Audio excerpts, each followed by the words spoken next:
Let's look at prohibited activities. These are activities that would be prohibited by the SEC, prohibited by FINRA. The first of these is pump and dump. What is pump and dump? I buy a stock. I buy XYZ stock. And then I go out and I start spreading false rumors about the company. I start talking about the company, talking up the company. People start buying the stock, driving up the price of the stock. After the price gets to a certain point, I dump that stock on the unsuspected market. I take my profits and I walk away and I do it all over again. Pump and dump. The next one we want to look at is front running. This is where I, as a registered rep, would trade in advance of my recommendations. I trade in advance of my recommendations. So if I'm about to recommend my clients buy XYZ stock, I buy XYZ stock before making my recommendation. Gee, that's a good deal for me because as my clients start to buy, that could drive the price up. So I got in at a lower price. Front running continues. I sell ABC stock in front of my recommendation. I sell my shares of ABC stock before I recommend my clients sell their shares. Front running. So whether you're buying or selling, front running. Now this works for me as a registered rep because as my clients start to sell, the price of the stock begins to fall. So I sold my stock in advance of the price decline. Churning, excessive transactions. This is where we make recommendations to our clients regardless of suitability. You know, I got a car note due next week. Somebody's buying something today. I don't care whether it's suitable or not. Churning. Marking the close or marking the open. What's marking the close? This is where I put orders in just before or at the close, or I falsely report trades in an effort to increase the closing price of the stock. Now, the benefit here is that higher closing prices would reflect higher values for my client's portfolio. Higher values for my client's portfolio. So maybe I do a mark the close on the last trading day of the month to influence closing prices, making them higher. So when my clients get their monthly statements, it makes their market value look higher. What is marking the open? This is where orders are entered just before or at the opening, or we falsely report trades to influence the opening price. Marking the close, marking the open. Backing away. This is when a securities dealer offers a firm quote and then fails to honor the quote. Free riding.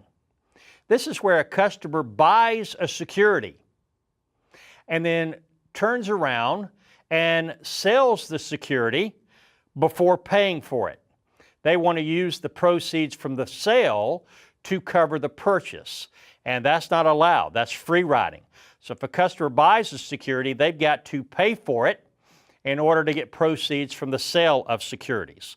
Cannot buy a security and then sell it to cover the trade. If a customer engages in free riding, their account would be frozen for 90 days. Capping. Capping is a prohibited activity that is associated with a short call. This is where we enter a sell order to keep the price of the stock down so that calls will not be exercised. Remember, a short call is bearish. So we want to cap the price. We want to suppress the price so it doesn't go up and our options are not exercised against. Supporting. Associated with a short put, this is where we enter buy orders to keep the price up so that puts will not be exercised. Pegging. Entering a buy or sell order to keep prices stable, to keep the price from moving. Now let's talk about a wash sale. If I sell a security for a loss and had purchased that security within 30 days before, or repurchased that security within 30 days after, I may not write off that loss against any gains or income. So let's say that I sell ABC common stock on 7/15 for a $1,000 loss. If I had bought that stock within 30 days before, or if I repurchased that stock within 30 days after, I cannot write off that loss against gains or income. So we have a 61-day window we're working with here. We have trade date plus 30 days before and trade date plus 30 days after. Again, 61-day window. Now, word of warning, be careful. Let's say that I sell ABC common on 7/15 and within 30 days later, I buy an ABC call. That's a wash sale. That's a wash sale. What if instead I buy an ABC right? That's a wash sale. An ABC warrant, a wash sale. ABC convertible preferred, a wash sale. ABC convertible bond, a wash sale. Calls, rights, warrants, convertible preferred, and convertible bonds are known as substantially identical securities. So if I sold ABC common for a loss and then I repurchased within 30 days after the ABC call, right, warrant, convertible preferred, or convertible bond, that would be a wash sale because those are substantially identical securities.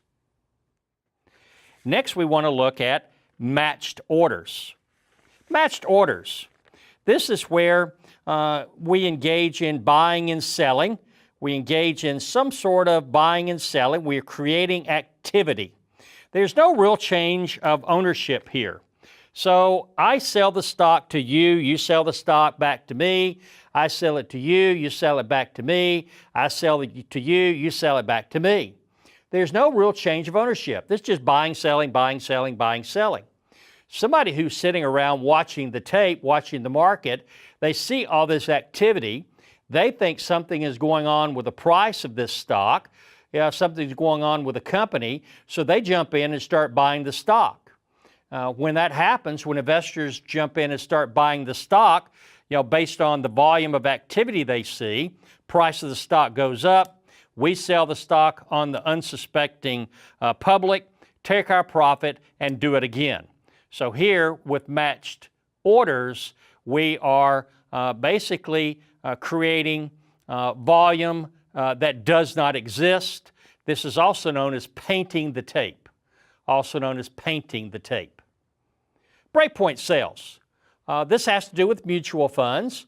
This is where we would encourage a client to buy mutual fund shares in an amount beneath the breakpoint without disclosing the breakpoint.